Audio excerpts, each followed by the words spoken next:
IMOTEP MBKNFR, soyez les bienvenus sur les plateaux de l'Académie de la culture noire kémétique.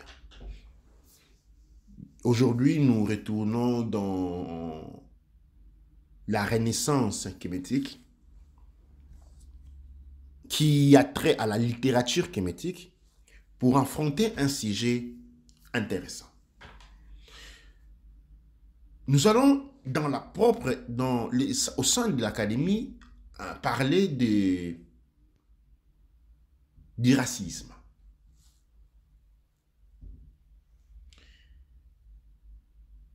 Je pense que c'est important de donner une définition à un phénomène qui nous intéresse le plus. Apporter notre analyse à ces phénomènes. Qu'est-ce qu'est réellement le racisme? Comment se manifeste-t-elle? Moi encore plus, je ne vais pas en parler parce que j'ai grandi en Italie. Et l'Italie, comme aujourd'hui l'indiquent les chroniques, est un des pays en avant dans la manifestation de ce qu'on est en train d'appeler, ce qui est défini comme le racisme. Au point où un sondage fait en Italie a montré que un vote, je pense comme ça qu'il a été défini, a montré que les 52% des Italiens reconnaissaient que la discrimination raciale était bonne, normale. Hein? Ça, c'est quelque chose que j'ai lu dernièrement sur les journaux. Je pense que c'était hier en Angleterre, j'ai lu où je lisais cela, c'est une publication. Ah. Maintenant, qu'est-ce que je suis en train de dire par cela? C'est quoi le racisme? En rentrant dans l'encyclopédie, l'encyclopédie nous dit quelque chose de très, très singulier, qui échappe à la plupart des personnes.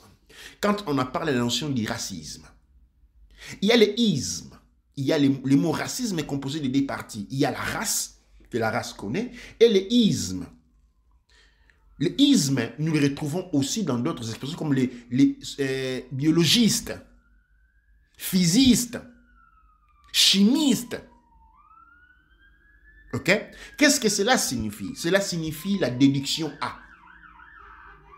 L'amour A.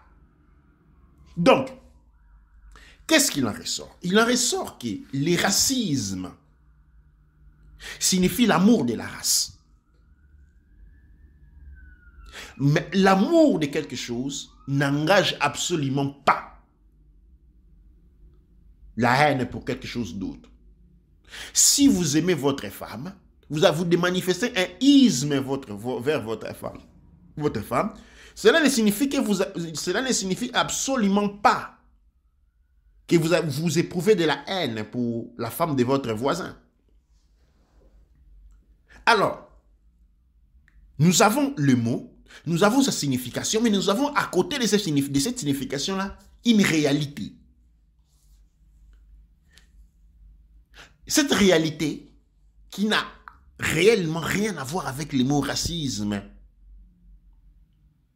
est plutôt attachée à ce qu'on appelle la ségrégation raciale. Le racisme, du point de vue scientifique, ne met pas en comparaison des races, mais parle de l'amour, de l'intérêt pour sa propre race.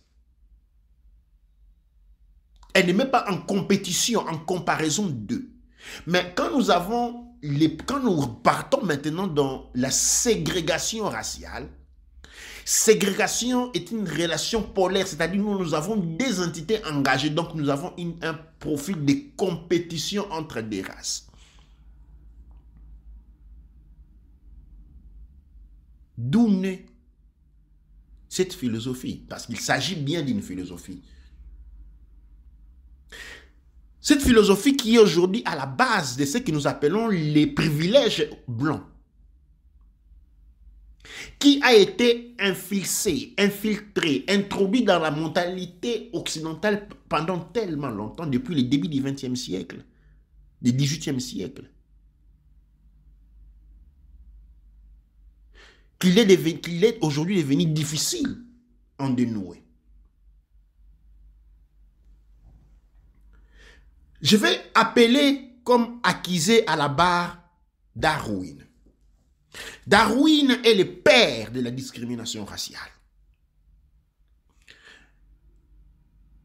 qui est aussi appelé le père, un des pères de la science moderne. Que dit Darwin? Darwin est dans ses écrits sur la génétique, sur la genèse, dit une chose.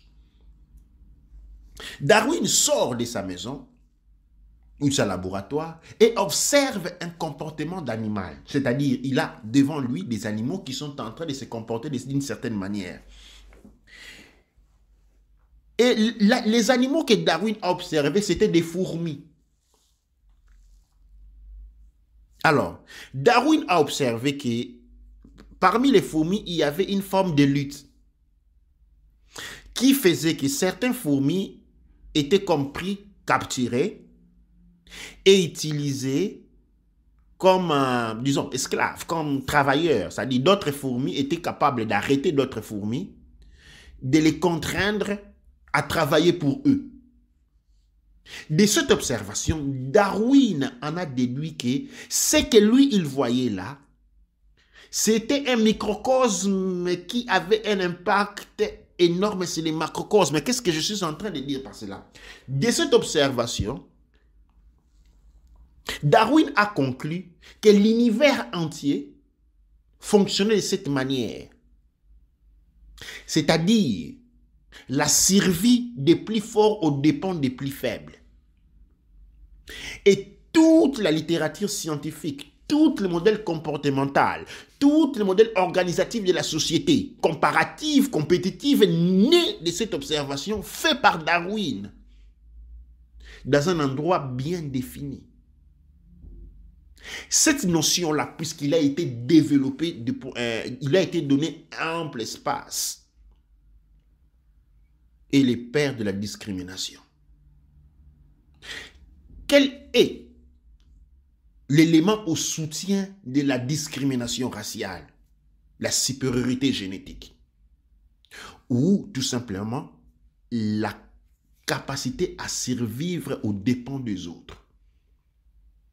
Cette littérature, je ne vais pas dire que Darwin l'avait conçu ainsi, mais les dires de Darwin ont donné une indication parce que les dires de Darwin étaient des dires dangereux. Il a porté une théorie dangereuse qui a conditionné l'existence de millions et de millions de personnes, qui étaient à la base des théories qui vont porter à la Première Guerre mondiale, la survie des plus forts aux dépens des plus faibles, qui va porter à la Deuxième Guerre mondiale en continuant encore sur la compétition, la guerre du Vietnam, la guerre de Bagdad.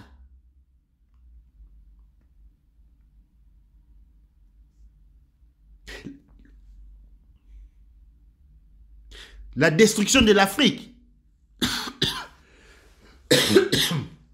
Excusez-moi.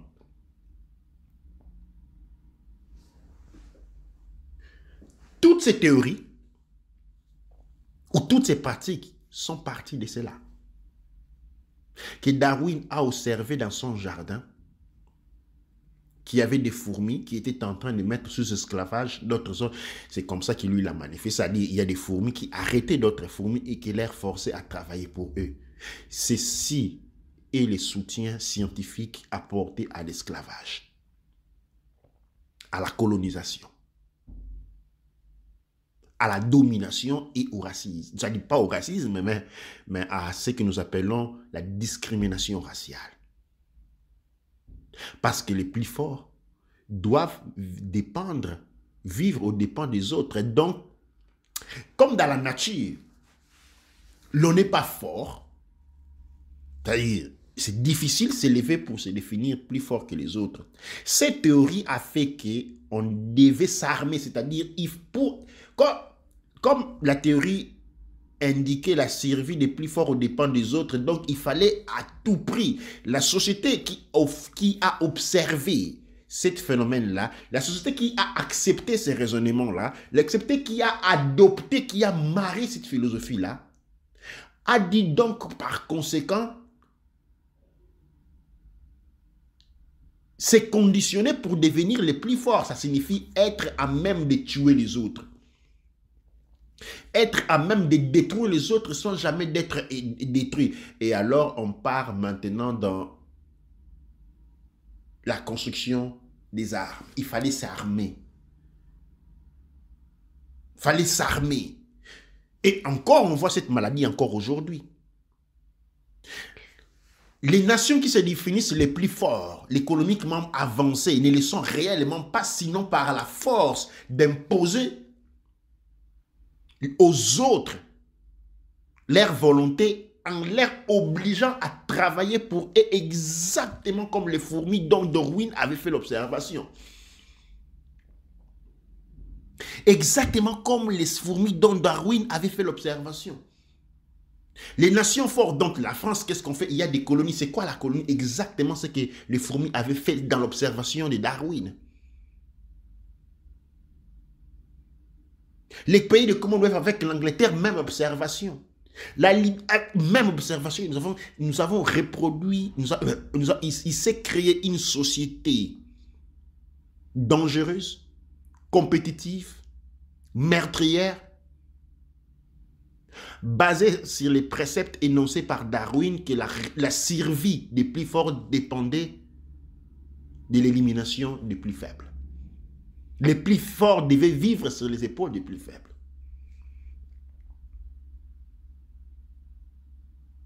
Je dois quand même, à la défense de Darwin, dire que Darwin, dans sa proposition, avait aussi beaucoup de recul. Au point où je n'ai pas les textes entre les mains, je les ferai dans d'autres émissions. Il dit que si un des présupposés qu'il avait avancé devait être prouvé contraire, fausse, toute sa théorie ne valait pas. Et des choses qui avaient rendu inadaptes les concepts, les théories de Darwin, nous en avons par millions. Déjà, à l'époque de Darwin, il y avait un autre scientifique qui avait une orientation complètement différente. Aujourd'hui, les éléments scientifiques les plus avancés, les recherches scientifiques les plus avancées, nous ont conduits à réaliser quelque chose de très fatidique. Que Darwin avait complètement mal compris la situation. Ce n'était pas la survie des plus forts aux dépens des faibles, mais la survie aux dépens de la coopération. Thème que nous développerons dans une autre orientation. Retournons sur les principes, les problèmes du racisme et de la discrimination raciale en soi que ce soit. Aujourd'hui, il est facile. Généralement, on sort dehors, nous qui avons comme je disais, j'ai grandi en Italie, les manifestations raciales directes, je les ai connues. Je vais donner quelques exemples maintenant. Je me souviens que quand j'ai fini l'université économie, j'ai fait un stage en une banque italienne et qu'on devait prendre, on est allé à 10 ou 15 faire ces tests-là, ces stages-là. Et quand on a fini, c'est lui qui nous faisait faire les stages, qui était un ami, m'a appelé le soir pour me dire, écoute, demain matin, je t'appellerai, je te dirai qu'écoute, je ne peux pas te prendre parce que tu n'as pas bon, tu n'as rien fait de bon, tes travaux étaient mauvais, tu n'es pas compétent. Mais le soir, il m'a appelé pour me dire, écoute, tout ce que je te raconterai est faux parce qu'en réalité, tu as été beaucoup plus compétente que les autres. Mais il y a un ordre préventif qui est venu de dessus. Tu es noir, nous ne pouvons pas te prendre. Ce n'est pas le seul cas. Et je me souviens une fois, je me suis présenté à un poste de police à Rome pour me lamenter de quelqu'un qui m'avait traité de nègre. Et quand je l'ai dit au policier, parce que je connaissais la personne, je voulais aller porter plainte, le policier me regarde, me dit, mais toi tu es quoi? Tu n'es pas un nègre. Tu n'es pas nègre, pourquoi tu devais porter plainte? Il n'y a pas plainte à porter. Et il y a plusieurs épisodes de ce genre comme ça qui me viennent à l'esprit. C'est là je voulais comprendre. Ce genre de manifestation, c'est ce qu'on appelle la discrimination raciale? Non, absolument pas. Des mal éduqués, il y en a partout.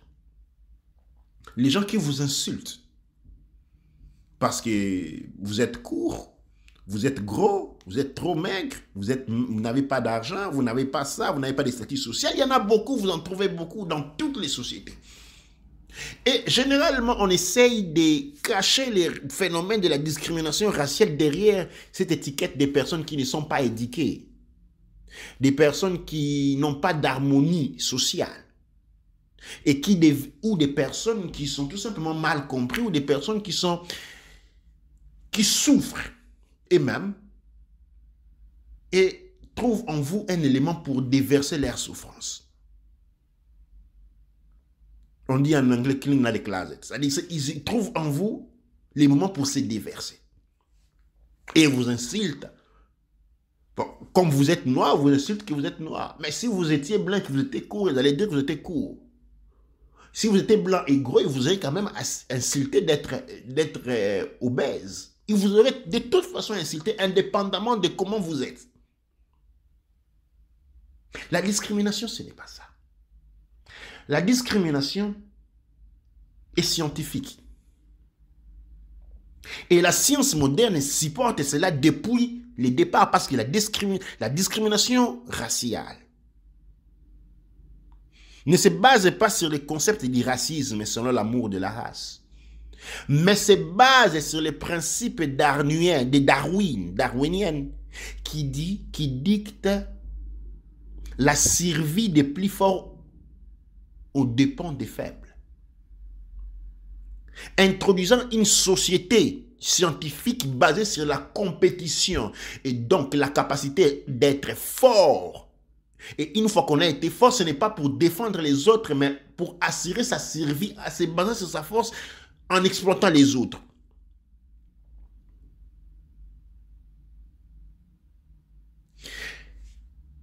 Le racisme, en tant que discrimination, a quelque chose d'économique qui se déverse sur le plan social. Mais il se base tous sur l'attitude à pouvoir exploiter les autres, à pouvoir être plus fort que les autres et donc à vivre aux dépens d'eux.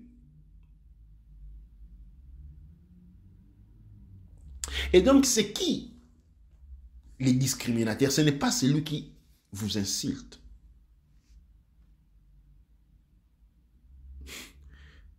Ah, j'appellerai un autre élément à la barre, puisque nous sommes sur un tribunal de la conscience. Les racistes dits, c'est-à-dire les maîtres d'esclaves, qui sont, parce que les racistes sont ce que nous définissons les racistes, hein? J'emprunte les mots racistes au racisme. Les gens qui font de la discrimination raciale, généralement, ce sont des descendants des racistes. Pardon, ce sont les descendants des maîtres d'esclaves. Les maîtres d'esclaves, ce n'est pas qu'il avait de la haine contre ses esclaves. Ceux qui se sont enrichis, toutes ces grandes familles de l'oligarchie occidentale qui se sont enrichies à travers le racisme, adoraient leurs esclaves. Ils ne les maltraitaient pas en tant que tels, mais tout simplement, ils ne leur reconnaissaient pas un statut humain. Et donc, il leur donnait un comportement, il leur traitait non par haine, mais leur traitait par rapport à un statut qui leur avait été reconnu en tant que sous-homme. Ils n'avaient pas de la haine. Pas du tout. Et donc, la vraie discrimination ne veut pas que les discriminés s'en aillent. Il veut que les discriminés soient là pour qu'ils vivent aux dépens d'eux. Les vrais, si nous pouvons, excusez, je dois faire cet emprunt-là, les vrais racistes, ce n'est pas celui qui dit rentrez chez vous en Afrique. Ce n'est pas celui-là. Celui-là, c'est la personne qui est utilisée pour couvrir une situation beaucoup plus énorme. Le vrai raciste, ce n'est pas lui qui dit allez rentrer chez vous en Afrique, allez mourir. Non, non, non, non. Le vrai raciste, c'est lui qui dit venez, venez, venez beaucoup plus nombreux. Mettez-vous là, ne demandez rien, soyez là, travaillez pour nous. Vous travaillez, nous avons les mérites. C'est ça le problème.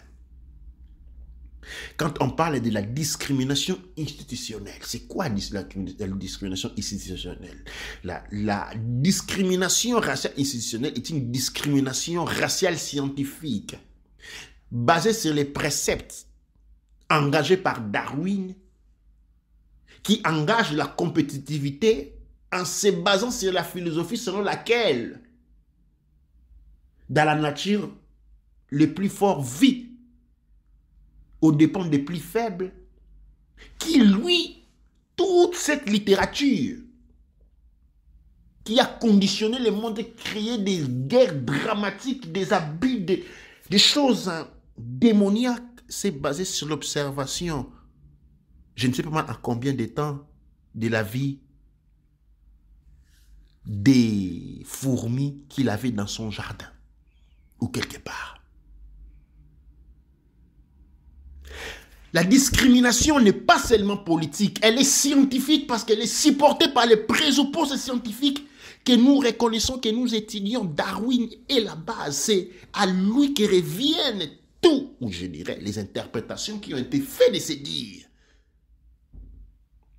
Sont à la base.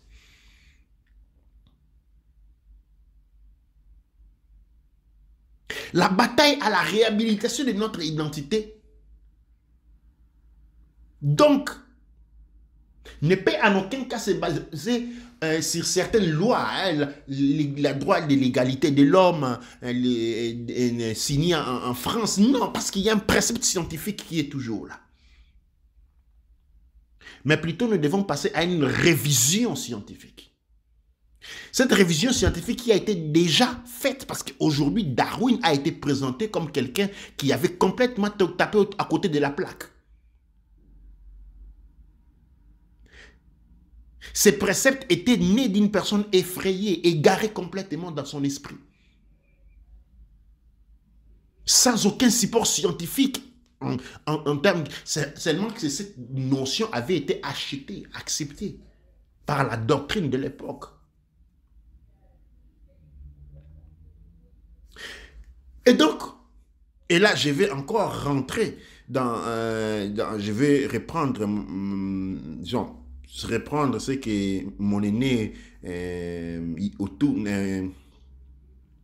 Omotunde, que j'ai suivi dernièrement dans une émission qui parlait d'une femme française qui a dit que les esclaves noirs étaient quand même bien traités, étaient bien suivis durant, et il a repris la question de la force de l'identité que nous n'avons pas. Parce que, qu'est-ce qui s'est passé? Il s'est passé que cette science-là, nous l'avons aussi, c'est la science de Darwin, nous l'avons. Tous les scientifiques noirs, dans le monde noir, tous les scientifiques couches, Kamite, Congo, c'est quelle science se base-t-il? Mais c'est la science de Darwin. Et cette science de Darwin qu'ils acceptent comme concept scientifique de base, leur donne une position. C'est la position du dominé. Et cette position du dominé est désactivant. Il vous désactive. C'est ainsi que mon aîné Omotunde se plaignait que nous lamentons toujours. Nous lamentons toujours les WhatsApp. Je reprends les paroles de Omotunde. Les WhatsApp sont près des lamentelles. Mais les mots comme économie, investissement social sont très peu utilisés. On est là, on parle souvent de réhabilitation. On veut être payé. On veut être payé. On veut être payé. Mais attention, il y a plein de peuples dans le monde qui ont été abusés, torturés. Pas tous ont reçu des réhabilitations. Il n'y a qu'Israël qui a reçu de la réhabilitation de la part de l'Allemagne, si je ne me trompe pas. Mais Hitler a pratiquement éliminé les peuples polonais qui n'ont jamais été payés un centime. Les États-Unis ont maintenu dans les champs de concentration les Japonais qui n'ont pas été payés un centime. Ils ont payé le Japon par rapport au bombardement d'Hiroshima et Nagasaki, mais pas par rapport à cela. Plein de peuples ont subi, personne n'a été réparé. Et là, on est dans la littérature des réparations. Et cela nous met dans une situation de faiblesse. Au motin de dire. Un autre élément est que les recherches sur le terrain démontrent que l'argent, en termes financiers, je ne parle pas en termes de ressources du sous-sol, je ne parle pas de pétrole, je parle en termes financiers. L'argent en termes financiers, contrôlé par les couches Kamite Congo, c'est-à-dire les peuples noirs, entre l'Europe et les États-Unis, mis ensemble, entre l'Europe et les Amériques, mis ensemble, ferait de nous la 6e puissance économique mondiale. Et je répète, l'argent, en termes financiers, pas en termes économiques, je ne parle pas de pétrole, je parle en termes financiers. L'argent aujourd'hui possédé par les Noirs en qui habitent, c'est-à-dire la diaspora noire, la diaspora Couche, Kamite et Congo, entre l'Europe et l'Amérique mis ensemble, ferait de cette diaspora, la diaspora, je parle de la diaspora, Couche, Kamite, Congo, l'argent possédé par cette diaspora entre l'Europe et l'Amérique mis ensemble ferait de cette diaspora la 6e puissance économique mondiale et puissance économique et financière mondiale. Je ne suis pas en train de parler de l'or de l'Afrique, des pétroles, des diamants, des manganèses, ainsi de suite. Je suis en train de parler du contrôle financier de la diaspora entre l'Amérique et l'Europe, fait de la communauté, fait de la diaspora. Couche, Kamite, Congo, la 6e puissance économique et financière mondiale.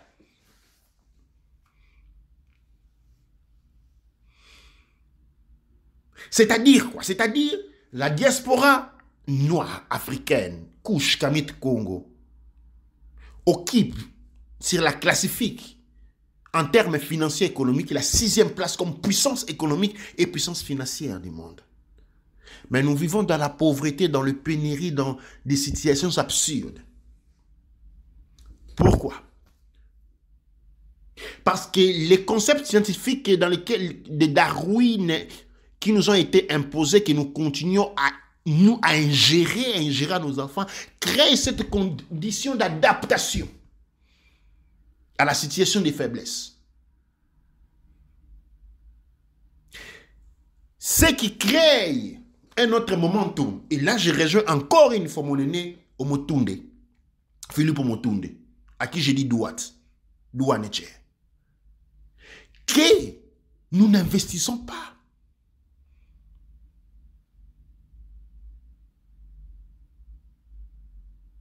Ou quand nous le faisons très mal, sans normes scientifiques.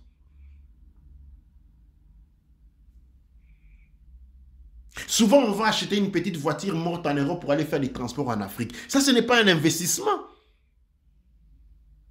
Ça, c'est un recyclage. Vous recyclez les pièces mortes en Europe pour aller détruire l'écologie de l'Afrique. Ça, ce n'est pas de l'investissement. L'investissement est un investissement seulement quand il a valeur communautaire.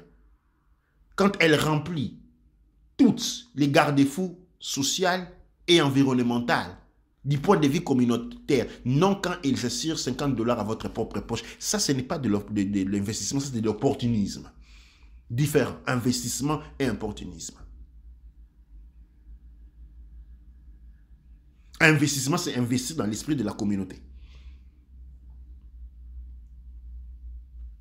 Nous avons des business noirs quand même, nous devons les souligner. Au niveau des États-Unis, nous avons des banques noires. En Europe, nous n'avons pas du tout de banques noires. Mais au niveau des États-Unis, nous avons des banques noires. Tous les patrimoines financiers, économiques noirs maintenus en Europe finissent dans les banques qui ne sont pas les nôtres. Cependant, aujourd'hui, nous avons la possibilité d'avoir des banques virtuelles. C'est-à-dire des banques en ligne, sur Internet. Il existe des banques américaines, noires, de la communauté noire, mais je doute qu'au niveau de l'Europe, qu'il y a 50 personnes, 50 opérateurs économiques qui ont une banque un compte bancaire dans les banques noires. Même pas moi. J'en parle et je dois être sincère. Quand j'ai fini l'émission, je vais tout de suite aller chercher, ouvrir un compte bancaire dans une banque communautaire possédée par des Noirs aux États-Unis. Et je vous invite à faire les mêmes. Je vais le faire aujourd'hui même. Aujourd'hui même, je vais le faire. Parce que je dois être sincère, que je n'en ai pas. Je ne l'ai jamais fait. D'autant même que cette idée m'est jamais passée par la tête. Elle m'est venue juste maintenant. Nous avons une compagnie qui fabrique des produits de beauté, la compagnie Mbikoudi, des produits naturels, organiques pour noirs. La première année et la deuxième année, quand nous allions dans des événements, dans des foires, des présentations de produits, nous avons singulièrement remarqué que nos frères et nos sœurs noirs, dès qu'ils rentraient, ils voyaient un noir avec des produits, tourner le dos, aller de l'autre côté. Je reviens encore sur mon frère Amotunde, je dis encore Douane et Cher. Parce qu'il a empêché des éléments très importants. Qui nous vend notre nourriture africaine? Les Chinois, les Indiens. Les Chinois, les Indiens, les Pakistanais, rien à envier avec les capacités d'emprunt de terre. Mais ce sont les Chinois, les Indiens, les Pakistanais qui, depuis la Martinique, la Guyane, Haïti, Jamaïque, tous les îles Tobago, ainsi de suite. En Europe et même en Afrique, ce sont ceux qui nous vendent notre propre nourriture.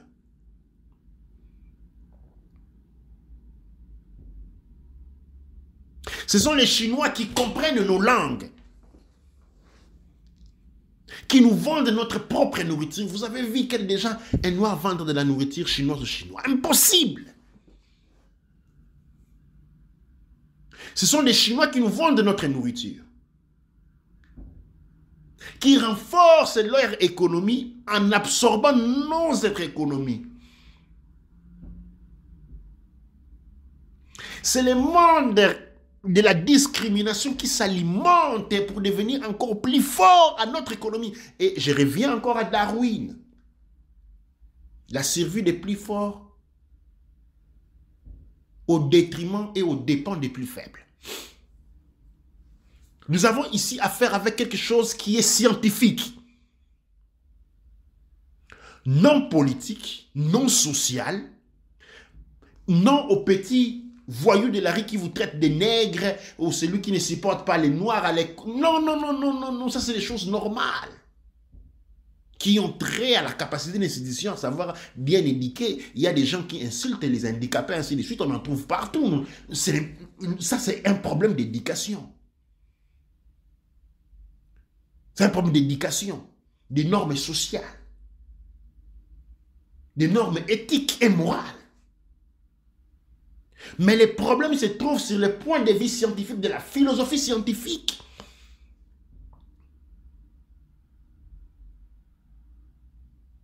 Qui a créé l'eugénisme, la discrimination raciale et l'apartheid. C'est basant sur la survie d'une race aux dépens des autres. Les mots de Darwin. La survie d'une race aux dépens des autres. Une race devait s'armer, créer une situation dans laquelle il est le plus fort, parce que sa survie dépendait des autres. Et je vais vous faire encore voir un élément. Quand vous regardez dans l'histoire cinématographique américaine, occidentale, américaine en particulier, qu'est-ce que vous voyez? Vous voyez toujours des histoires où ils sont attaqués de l'extérieur. Ils sont attaqués des extérieurs et ce qui justifie qu'ils doivent prendre les armes et commencer à tirer à tout le monde. C'est-à-dire, il y a toujours ce problème qui est né de Darwin, de la survie aux dépens des autres. On se sent toujours en danger. Alors on doit encore s'armer encore plus pour être sûr qu'on est au-dessus de tout le monde et capable d'éliminer tout le monde et être le seul à survivre. Et on s'arme de jour au jour.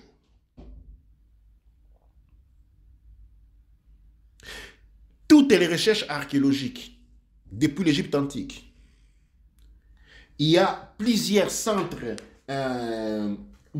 archéologiques où les fouilles ont été menées. Il ne s'agit pas seulement de l'Égypte. Ne mettons pas dans ces lots-là Rome et Grèce. Ce sont des civilisations nouvelles.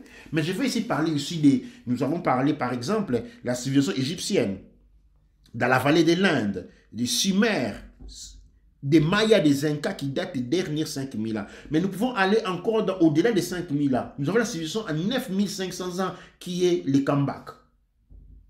Nous avons celui des Kata Oyuk, entre 5000 à 7000.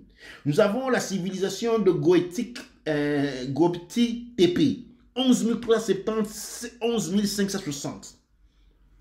Dans toutes les recherches archéologiques menées, jamais une fois on n'a retrouvé des armes. On n'avait jamais retrouvé des armes. Il n'y a pas des armes. On trouve des poteries, on trouve des livres, on trouve des écrits, mais jamais on a trouvé des fossiles d'armes. Ce qui encore fait voir que Darwin a tapé à côté de la plaque. L'armement est quelque chose de très récent dans nos cultures, dans les cultures humaines.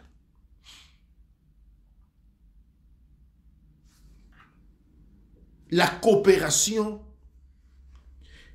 et l'aide mutuelle ont caractérisé le monde pendant très longtemps avant l'événement des armes, qui représente un mal singulier naissant de la philosophie de Darwin, qui lui est propulseur de la discrimination raciale, de l'esclavage, des guerres, ainsi de suite, et qui aujourd'hui caractérise toute la machine politique et scientifique, parce que le racisme aujourd'hui est un discours scientifique, elle n'est pas politique sociale, elle est scientifique. Et c'est une science basée sur des assumptions complètement fausses, parce que scientifiquement, grâce à la science moderne, aux recherches modernes, Darwin a complètement été mis à côté, parce que ces préceptes ont été dangereux. Et c'est ce même précepte qui crée un désengagement de points. Depuis la réalité du monde, non, on est désengagé. On ne s'investit pas parce qu'on se base sur la philosophie de Darwin. Je vais citer un dernier exemple qui m'a été cité dernièrement par un des étudiants un des prochains CANEB de l'Académie de la culture noire climatique, le père Hank M. Outia. C'est qui m'a raconté qu'il y a au Congo, dans la République démocratique du Congo, le RDC, il y a un monsieur qui a investi son argent pour produire de l'eau minérale. Eh bien, cette compagnie a fait faillite. Pourquoi? Parce que personne ne voulait acheter de l'eau chez lui. Tout le monde voulait bien acheter de l'eau chez les Libanais, chez les Indiens. Mais les mêmes eaux puisaient sur place. C'est-à-dire la même compagnie pour les Congolais. Si c'est un Congolais qui la dirige, on n'achète pas de l'eau, il doit faire faillite. Et il fait faillite.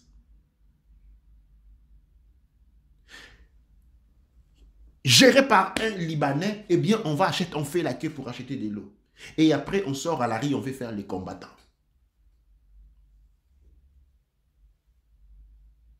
C'est ce que mon aîné Omoto dit. On a du mal à comprendre le support intercommunautaire. Pourquoi? Nous avons embrassé par science la théorie, la philosophie de Darwin, la compétition. Or, les recherches scientifiques ont démontré que la compétition ne peut porter qu'à la ruine, que la norme d'une société grandissante est l'aide mutuelle et la coopération. L'aide mutuelle et la coopération par composition. La coopération, qu'est-ce qu'ils incluent? C'est-à-dire, dans une communauté, la capacité à pouvoir alimenter les secteurs économiques et financiers en faisant de sorte que l'argent circule dans un cercle, dans un écosystème. De même que tous les autres systèmes font de même, et il y a ce qu'on appelle un équilibre paritaire. Mais du moment où un cercle écologique, un cercle, un système absorbe de l'autre, il y a un déséquilibre. Et dans le monde noir, nous devons faire front à cela. Je l'ai dit en tant que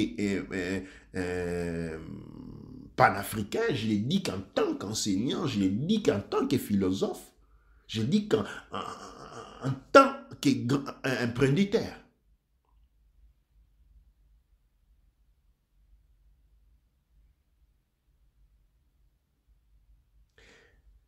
Je vis en Europe, dans la ville de Glasgow, en Angleterre. Et nous avons une compagnie qui fait des produits de beauté, des produits naturels, organiques, pour la peau et pour les cheveux. Je sais que la communauté noire en Afrique, disons, la communauté noire à Glasgow n'est pas une des plus nombreuses. Mais même dans le petit nombre dans lequel il existe, ou même bien en Angleterre, extendons la date en Angleterre, nous sommes quand même, étant la seule compagnie qui produit des produits, la seule compagnie afro-descendante qui réalise, qui produit des produits naturels pour les cheveux et la peau, qui est un grand problème dans le monde noir. Un des grands problèmes de santé aujourd'hui dans le monde noir est représenté pour les femmes, les produits des cheveux. On ne sait pas quoi faire. Dès les produits qu'on utilise sur la peau. Les recherches scientifiques menées aux États-Unis ont démontré combien les produits venant des États-Unis sont pleins des éléments chimiques qui détruisent la santé, qui ont créé des problèmes de fibromes, des problèmes de difficultés à la conception, ainsi de suite. Toute cette information est là devant les gens. Les gens connaissent cela.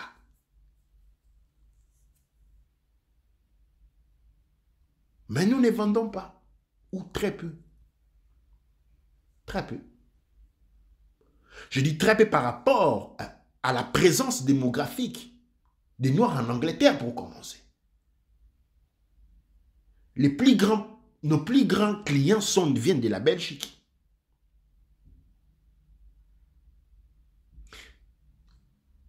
Mais, si nous faisons une analyse, une enquête dans chaque maison, nous allons trouver des savons. Nous allons trouver des produits pour les cheveux, nous allons trouver des crèmes pour la peau. Mais même ceux qui sont les plus proches de la même ville que nous habitons, Glasgow, la société Mbikoudi à Glasgow ne vend pas plus de 200 pounds en produits par an. Je ne pense pas que depuis Mbikoudi existe, nous avons déjà vendu 200 pounds de produits à Glasgow. Non, impossible, jamais fait. Par an, pas cumulative, par an, 200 pounds de produits vendus dans la ville de Glasgow, jamais. Toutes les personnes qui ont eu des produits Mbikoudi à la maison, toutes les personnes de la communauté noire qui ont eu des produits Mbikoudi à la maison, c'est parce que nous leur avons fait cadeau. Acheter, jamais, mais on achète des produits de beauté pour cheveux chaque jour. L'industrie cosmétique vaut des milliards de dollars. Et les 80% de cet argent vient des poches des familles noires. Et cela est démontrable quand on met la puissance financière de la diaspora noire entre l'Europe et les États-Unis, mise ensemble, fait de cette diaspora la 6e puissance économique et financière mondiale, mais pourtant qui ne profite que très peu à cette même communauté, parce que toute cette puissance, toute cette capacité financière et économique est absorbée par les autres communautés, la communauté indienne, la communauté pakistanaise, la communauté aérienne. Dites pour dire caucasienne, c'est la communauté caucasienne, la communauté indienne, la communauté pakistanaise absorbe toute cette richesse. Absorbe toute cette richesse. Et là, encore, je les rapporte à Darwin et aux énoncés scientifiques qui, encore aujourd'hui, Mais les mêmes là, il y a un problème parce que dans une part de la compétition c'est entre nous, c'est pas avec les autres. Les autres font de la compétition contre nous. Les Pakistanais sont soudés dans leur cause. Ils ont une compréhension même darwinienne qui donne et qui place un certain avantage entre leurs mains. Les Indiens les mêmes, les Caucasiens les mêmes. C'est notre côté qui est la compréhension des implications des scientifiques de la philosophie darwinienne pose même des problèmes ou a une interprétation complètement différente. Parce que je prends seulement un secteur. Les secteurs cosmétiques, c'est des millions de dollars par an, dont les 80% sort des poches, vient directement absorber, pris de la communauté, de la diaspora noire entre les États-Unis et l'Europe. De ces mêmes entités desquelles nous lamentons la disqualification en termes de reconnaissance des droits humains, la disqualification sur le plan de reconnaissance sociale, la disqualification sur les mérites humains. Ce sont ces mêmes parties auxquelles nous laissons absorber toute notre économie, toute notre puissance économique, toute notre puissance financière. Mais quand il y a des réalités économiques maintenant partenaires qui peuvent nous permettre de nous élever, d'investir, de projeter les futurs des enfants, des générations présentes, eh bien, il y a démantèlement. Il y a l'aberration. On se désengage. On se désengage complètement. Après, on pleure. Eh bien, c'est cette présentation que j'ai fait sous une nuance juridique, c'est-à-dire d'un procès, d'un double procès. Procès à Darwin, procès à la science de Darwin et procès à la conscience scientifique et littéraire du monde noir, qui, en se lamentant d'un bouton, ne sait pas se libérer de ces éléments caractérisants.